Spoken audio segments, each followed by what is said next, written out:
¿Qué tal, amigos? Buenas tardes, bienvenidos a 24 horas. El Consejo Nacional Electoral negó el pedido del Contralor General del Estado para auditar el sistema informático.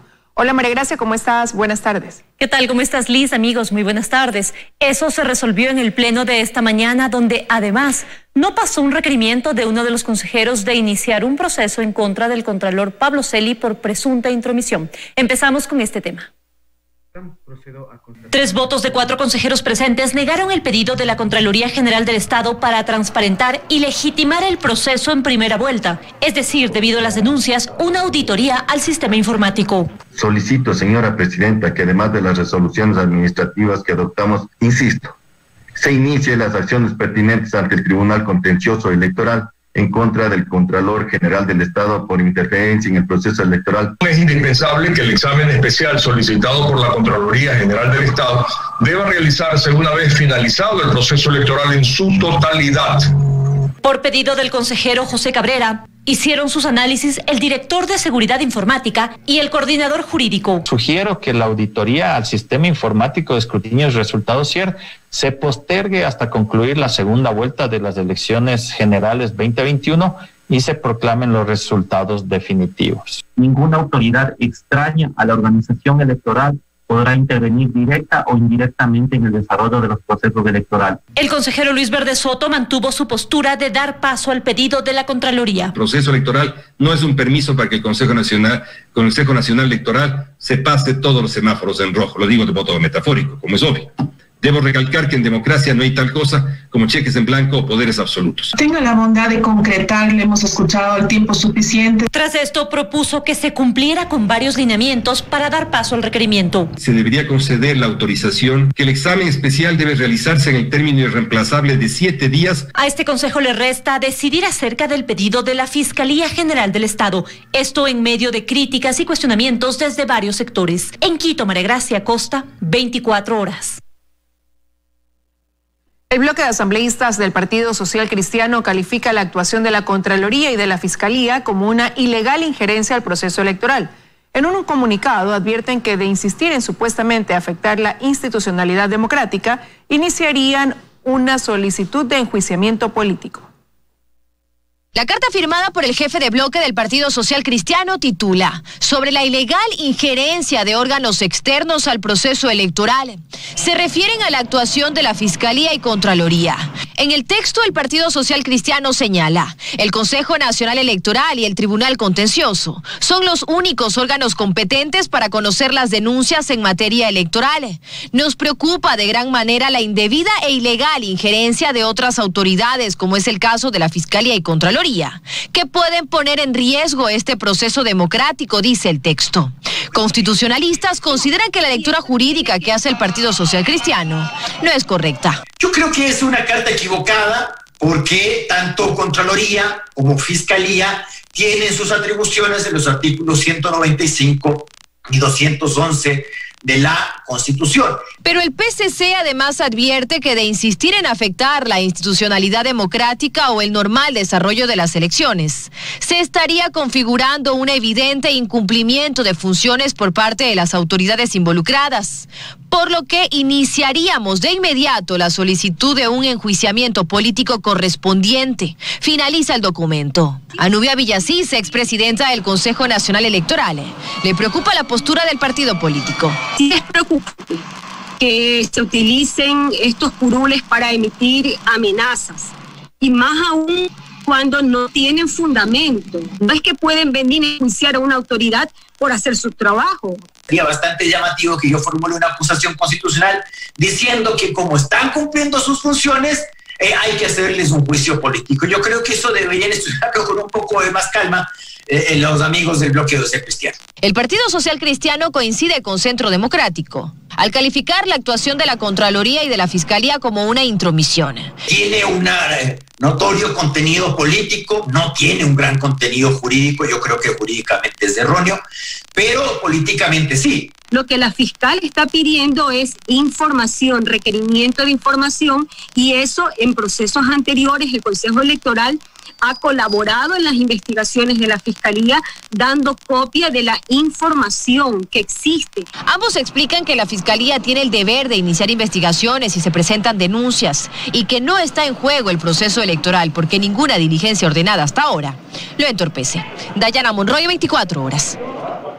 Mientras esto sucede en Ecuador, el gobierno de Estados Unidos condecoró a la fiscal Diana Salazar por su lucha contra la corrupción. En total, 12 personas en el mundo serán galardonadas. Estados Unidos galardonó a la fiscal general del Estado Diana Salazar con el premio Campeones Internacionales Anticorrupción, un reconocimiento a las personas que han trabajado incansablemente frente a la adversidad para defender la transparencia, combatir la corrupción y garantizar la rendición de cuentas en sus propios países. Salazar es una de las 12 personas que están en la primera línea de lucha contra la corrupción a escala local, nacional o mundial.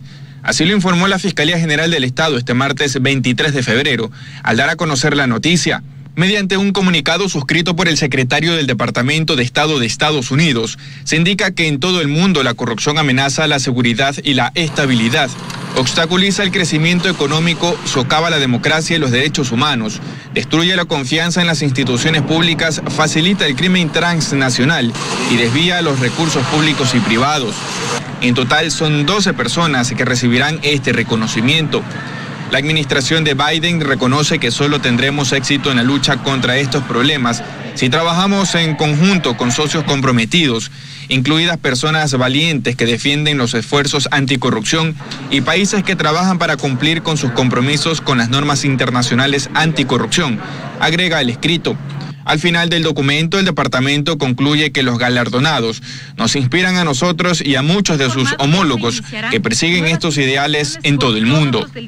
Por su parte, la fiscal Diana Salazar expresó en su cuenta de Twitter: trabajo para el Ecuador, sin bandera política ni intereses personales. Agradezco al Departamento de Estado por este reconocimiento a la vocación de servicio de todos los servidores públicos que nos esforzamos cada día por construir un mejor país para legarlo a nuestros hijos. Isaac Jacome, 24 horas. La marcha convocada por el candidato a la presidencia, Yacu Pérez, llegó al Consejo Nacional Electoral en el norte de la capital. Allí presentarán un recurso de objeción por inconsistencias numéricas halladas por el partido. En este momento nos trasladamos hasta el CNE con nuestra compañera Daniela Valencia para que nos dé más detalles. Daniela, buenas tardes. Adelante. Liz, amigos televidentes, así es, hace tan solo unos minutos llegaron aquí los simpatizantes del candidato a la presidencia por Pachacutic, Yacu Pérez. Ellos vienen caminando desde el sur de Quito, llegaron cerca de las 8 de la mañana y aquí se han apostado cientos de ellos en respaldo a su candidato. En horas de la mañana, cerca del mediodía, en el Parque del Arbolito, el candidato Yacu Pérez manifestó que presentarán este recurso de objeción específicamente a las inconsistencias que han hallado en las actas. Él dijo que eran cerca de 16.000 actas con inconsistencias, lo que sería un 50% de ellas. Habló de que serían 100.000 votos los que se presentarían en este caso. En este momento, en los exteriores del CNE, como ustedes lo pueden ver, son cientos de simpatizantes los que les están acompañando. Algunos de ellos incluso se encuentran bailando. Aún no ha ingresado el candidato a presentar el recurso. Lo que sí nos manifestó el abogado de Pachacutic es que en caso de obtener una negativa, porque el CNE tiene 3 días para responder ante ello, presentarán un recurso contencioso subjetivo electoral en el TCE. En esta entidad tendrán 15 días para obtener una respuesta. Escuchemos lo que dijo el candidato a la presidencia por Pachacutic, Yacu Pérez, cerca del mediodía. Y el día de hoy hemos reunido y vamos a seguir reuniendo. Hasta el momento nuestros compañeros técnicos, abogados y todos los que nos están colaborando, hemos acumulado más de 16.000 actas de inconsistencias.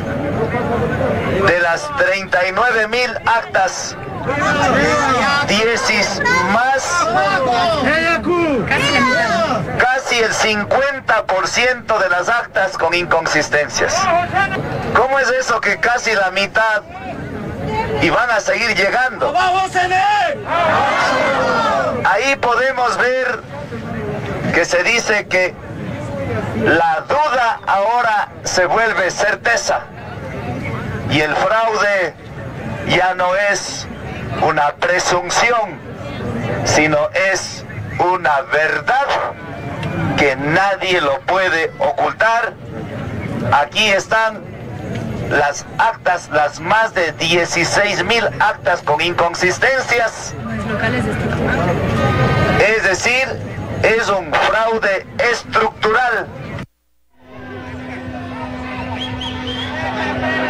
Durante esta rueda de prensa, además, el candidato dijo que esta es la segunda oportunidad que le dará al CNE para actuar con idoneidad a favor de los 2 millones de ecuatorianos que votaron a su favor. Recordemos, aquí presentará un recurso de objeción a las inconsistencias que dijo son cerca de 16,000 actas. Esta marcha empezó el pasado 17 de febrero desde Loja, ha atravesado varias provincias hasta llegar finalmente hoy aquí a la capital de forma pacífica. Eso es lo que les podemos recordar aquí desde el CNE. Regresamos con ustedes a estudios que tienen más noticias. Una excelente tarde. Para ti también una excelente tarde, Daniela, y muchísimas gracias. Durante este martes se reportaron hechos violentos al interior de la cárcel regional 8, así como en la penitenciaría del Litoral. Nos enlazamos con Carlos Acoto para que nos dé más información. Carlos, adelante, muy buenas tardes. Sí, ¿qué tal amigos? Muy buenas tardes. La revuelta empezó muy temprano por la mañana de este martes cuando la detonación de armas de fuego llamó la atención de las autoridades del Centro de Privación de Libertad Regional 8. De inmediato, fuerzas militares y de la Policía Nacional ingresaron a los pabellones para separar a los privados de libertad en lo que se trataría de un nuevo conflicto entre bandas. El saldo mortal lo conocimos horas después. En total, 8 personas fallecidas y más de 8 heridos.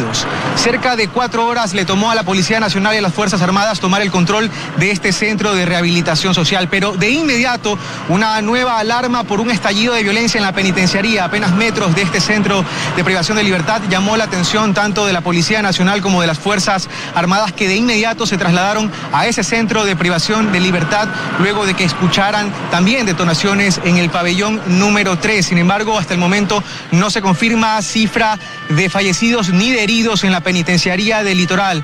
A esta hora de la tarde la vía Daule permanece cerrada al tránsito y hay cientos de familiares que están a la espera de información respecto de los fallecidos y los heridos.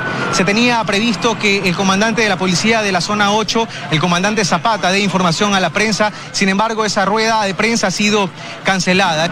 Y bien, ante los recientes hechos de violencia, el presidente de la República, Lenín Moreno, reaccionó a través de su cuenta de Twitter. Aseguró que organizaciones criminales realizan acciones de violencia simultáneas en varios centros penitenciarios del país. La policía, en coordinación con el Ministerio de Gobierno, están actuando para retomar el control de las cárceles en Guayaquil, Cuenca y La Tacunga, es lo que ha dicho el primer mandatario en su cuenta de Twitter. Es lo que podemos informarles desde los exteriores del Centro de Privación de Libertad Regional 8. Continuamos con mucha más información desde estudios. Buenas tardes. Buenas tardes para ti también, Carlos, y muchísimas gracias. Mientras que en la cárcel de Turi, en Cuenca, también se registraron reos muertos y heridos. Nos vamos a enlazar con Iván Rodríguez, que nos tiene más información. Iván, te escuchamos. Muchísimas gracias, amigos, amigas, ¿qué tal? Buenas tardes. Efectivamente, nosotros nos encontramos en los exteriores del Centro de Rehabilitación Social de Turi, al sur de Cuenca, y lo que se vive acá es un ambiente de máxima alerta desde las primeras horas de esta mañana, donde se ha registrado un amotinamiento, amigos, amigas. En este instante, ustedes pueden observar, existe un gran contingente de policías, de militares en los exteriores del centro carcelario. A esta hora existe un poco más de tranquilidad, si cabe el término, al interior del CRS Turi. Más temprano se escucharon detonaciones, incluso de lo que ustedes pueden observar en las imágenes. Nosotros logramos captar desde este punto de transmisión.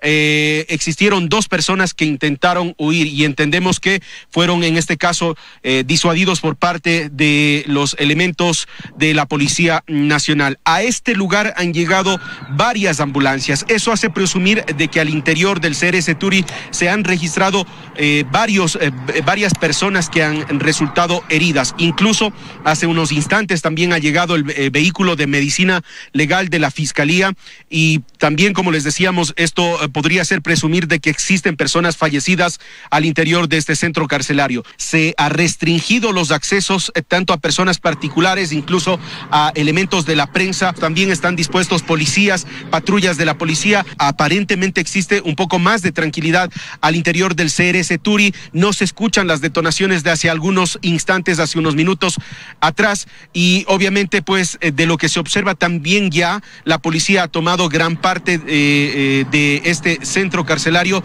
Se ha tomado ya sobre todo los pabellones de máxima seguridad donde se habrían generado la mayor parte de problemas. Eso es lo que les podemos contar en nuestras próximas emisiones. Recalcamos, estaremos con el detalle de estas y otras informaciones. Amigos, de mi parte, muchísimas gracias. Una buena tarde. Estaremos pendientes, Iván. Una buena tarde para ti también. Y en el Centro de Rehabilitación Social en la provincia de Cotopaxi también se registraron amotinamientos. Hasta el lugar llegaron militares y la Policía Nacional. Según el ente encargado del sistema penitenciario, aproximadamente a las 11 horas se desplegaron las acciones para controlar los hechos violentos al interior del centro. Al momento se desconoce el número de víctimas. Cerca de las 10:51, los uniformados desplegaron diferentes acciones para controlar los hechos violentos en el interior del Centro de Rehabilitación Social Sierra Centro Norte Cotopaxi. Dicen que ha habido un amotinamiento nada más, pero no dicen más. Lo único que nos dijeron es que ha habido muertos y ha habido una balacera en Máxima. Pero ahorita nos informan que es a nivel general interno. Como ya hicieron entrar, volvieron a sacar.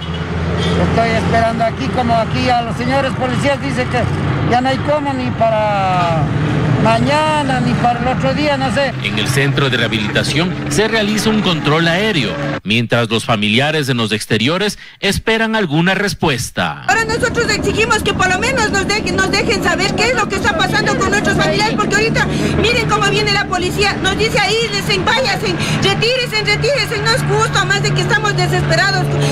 Nosotros venimos a dejar lo de aseo de Máxima. El centro penitenciario se encuentra bajo restricción y control militar policial. No, señora, no se puede, entiéndame. Sé que están molestos, que vienen de muy lejos, sí, pero no sabíamos nosotros que iba a pasar eso. No pueden ingresar nada. Para allá, sí, no pueden ingresar nada. Sí, para el día de mañana se van a necesitar. Al momento, se desconoce el número de víctimas mortales por los hechos registrados al interior del CRS. En Cotopaxi, Juan Pablo Toro, 24 horas. Nuestra respuesta a los municipios o a las instituciones que han pedido importar, pues la respuesta es que va a ser que sí. Pero antes, las empresas para poder importar la vacuna deben pasar por algunos procesos. Hay que pasar por la calificación de la Agencia de Regulación Sanitaria y Control Sanitario. Vamos de todas formas a recomendar a ARSA que haga ese proceso lo más rápidamente posible. Las empresas interesadas, según Moreno, dependerán de lo que decidan las farmacéuticas y además deben cumplir con una condición. Es que los gobiernos locales o las instituciones privadas que importen la vacuna la tienen que proveer gratuitamente. Dijo que ha dispuesto al Ministerio de Salud para que realice una evaluación respectiva de quienes podrían vacunar. Que el Ministerio de Salud haga una evaluación respectiva y por supuesto que la ARSA califica la vacuna. Si Quito y Guayaquil tienen municipios que están vacunando, ¿están esos dos municipios preparados para recibir la migración del resto del país que vendría a vacunarse a estas ciudades? Además, justificó el retraso en el plan de vacunación por una reorganización interna que hubo en la farmacéutica Pfizer. Van a seguir poniéndose al día, pero claro, nosotros no podemos esperar. Es por eso que hemos iniciado los contactos respectivos para poder proveernos de una vacuna que esté calificada y que se pueda proveer que nos provea de una suficiente cantidad como para iniciar la vacunación masiva. Mientras tanto, este miércoles se espera la llegada de 17,000 vacunas más de Pfizer. Las personas que están reclamando en los hospitales serán vacunadas ya en los próximos días y de esa forma nosotros ya cumplido con esa primera línea podemos empezar ya una vacunación masiva. Según el primer mandatario, sobre la vacuna rusa están a la espera de la calificación de la ARSA y de otros organismos internacionales para suministrarla en el país. En Quito, Andrea Samaniego, 24 horas. El contagio de niños y adolescentes con COVID-19 se ha incrementado en el país en un 36%. Los médicos sostienen que esto podría deberse al relajamiento de las medidas y a las múltiples reuniones sociales que se realizan. Por ello, piden no olvidar las medidas de bioseguridad. La cifra de niños y adolescentes contagiados con COVID-19 crece en el país. Hasta fines de 2020 se registraban 12.326 casos y en los 2 primeros meses de 2021 la cifra ascendió a 16.774, es decir, un 36% de incremento. En el hospital del IES Quito Sur se evidencian estos números. En diciembre del año pasado atendían entre 6 y 7 pacientes pediátricos con síntomas respiratorios, pero ahora el número es de entre 30 y 40. Del 100% de sintomáticos respiratorios, más o menos entre el 65 y 80% tienen SARS-CoV-2. El 95% de los pacientes pediátricos no requieren hospitalización, pues los síntomas que presentan son leves. Sin embargo, lo que preocupa son las secuelas. Estos síndromes afectan a varios órganos y entre uno de los más afectados va a ser el corazón, produciendo dilataciones de las arterias coronarias, inflamaciones en las válvulas del corazón y inflamaciones a nivel renales que eventualmente en la mayoría de los casos con un tratamiento adecuado serán superadas, pero en algunos casos podrían dejar ciertas secuelas. Los médicos creen que este incremento se debe sobre todo al relajamiento de las medidas. La ciudadanía está pensando que los niños no se contagian y eso no es así. Entonces, una falta de información junto con falta de medidas de protección y junto con el aumento de la relajación de las familias que están realizando reuniones con diferentes familias, diferentes grupos o cumpleaños o bautizos. Eso es lo que nos está causando un incremento en los casos, pero no quiere decir que ha habido algún cambio necesariamente del virus hacia una mayor predilección. Y creen que en estos meses se incrementarán los casos de menores con síntomas respiratorios por causa de la propagación de enfermedades estacionales. La recomendación, sostienen, es estar atentos a síntomas como fiebres elevadas, diarrea, labios morados y otros, para entonces acudir al médico, aunque aseguran que será recomendable hacer primero una teleconsulta. Además, piden que no se descuide el cuadro de vacunación al que están sujetos los menores y, sobre todo, mantener las medidas de bioseguridad. En Quito, Belén Merizalde, 24 horas.